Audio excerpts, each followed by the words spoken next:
Becca Turner. Now, don't forget, you can listen to Good Things. We are streaming live over at supertalk.fm.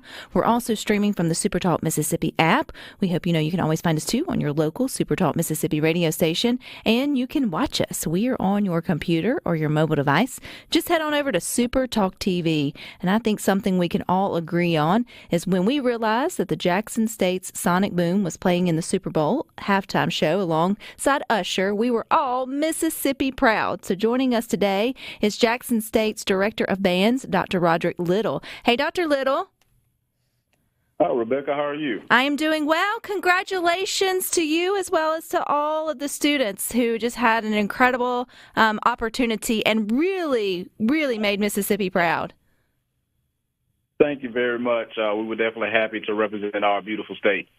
Well, I know I got up and danced a little harder when I recognized the people on the field were connected to our home state, and it was one of the best kept secrets, I feel like, in terms of media-wise in a long time, and for good reason. So, Dr. Little, how did all of this kind of come together for your students there at Jackson State? Well, we have a notable alum by the name of Cortez Bryant. He actually reached out to me, and he asked me if we wanted to perform for the Super Bowl, and quite naturally, my first initial reaction was, of course we do. And so he linked me up with a couple of other gentlemen and ladies, and, you know, we all came together and figured out how we were going to get the Sonic Boom of the South to the Super Bowl, to Las Vegas, more namely. So how did you guys prepare? I can't imagine it taking you more than a split second to say, yes, we'll figure it out. Like, you know, I don't need to ask anybody. Everybody's going to be for this. So how did you guys get ready for the biggest stage on television?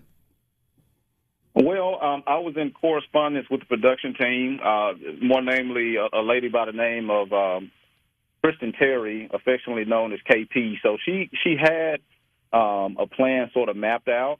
And so what we did was we collaborated, and, you know, she allowed me to have creative freedom for what I felt like would, you know, have the identity of the Sonic Boom of the South represented, but at the same time follow those parameters that she had mapped out for us. And so once I got that information, we had some rehearsals here at Jackson State. And I didn't want to solidify plans because I knew we were going to have to make some adjustments once we got to Las Vegas. And so once we touched down in Las Vegas, we made, you know, the necessary adjustments to come up with what everybody saw on this past Sunday. So how did you keep it a secret? Because how many students went with you? We took 93 students with us. And they all kept their mouth shut. What is your secret, Dr. Little? Well, they all had to sign NDAs.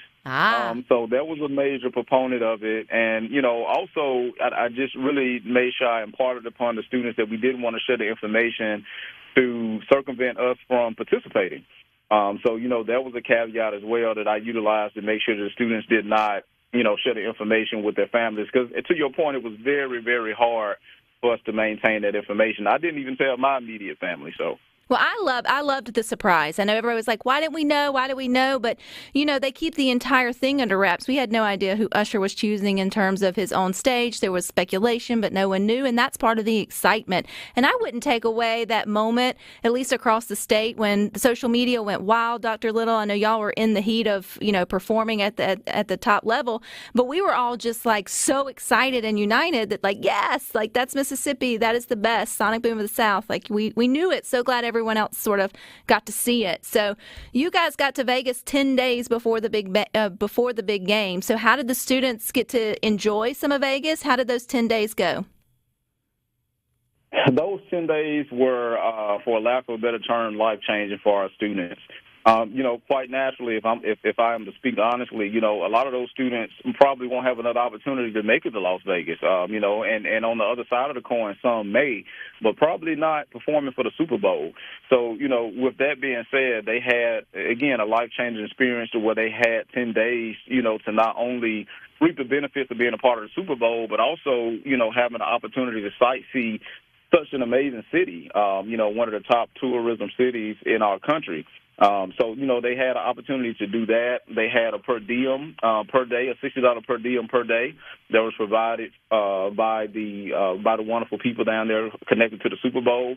And so they just had an awesome time, not only again, performing for the Super Bowl, but also learning about the city, learning about themselves, and just overall being an independent learner that we want to make sure that we provide opportunities for our students to be here at Jackson State University.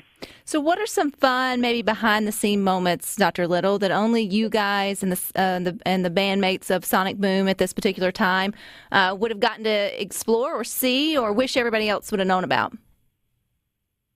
Well, I would say, just the mere fact of seeing so many celebrities. I remember, kind of sitting down, rehearsing or taking a look at what the band was doing from a field perspective, and Jay-Z just walked in because he was the executive producer, of the halftime performance. So just being able to interact and see so many celebrities, from not just Usher and Jay-Z, but also Alicia Keys and, will.i.am and Little John and Ludacris.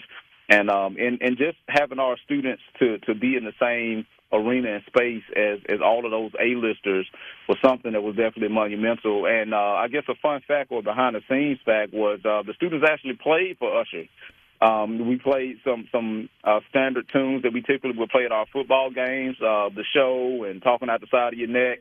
And he was dancing and moving and grooving along with the students. So the students had an opportunity to put on a show and bring a little bit of Jackson to the stadium at that particular time. And they were the only performers that didn't get any kind of controversy backlash. Everybody thought that they were the highlight of the night. So, I mean, again, just so much pride. Now, I know it's not the Super Bowl, Dr. Little, but you guys have just announced that y'all got another big stage that you will be headed to coming up, not 2024, but 2025. Where is the Sonic Boom of the South headed?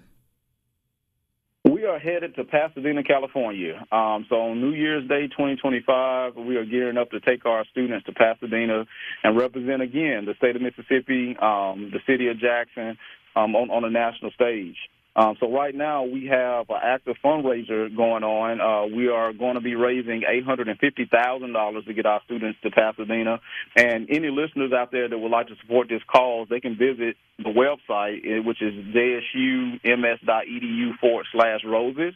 And, we will appreciate any donations that anybody can give to make sure that our students have the best time as possible. Because, again, our goal here at Jackson State University is to provide those types of opportunities for our students so they can be global leaders and thinkers when they leave our hallowed grounds of this institution that we all know and love. Well, I think that would be worthy of anyone's cause if they want to help get them there. It would be so exciting to see them again back on a national stage performing.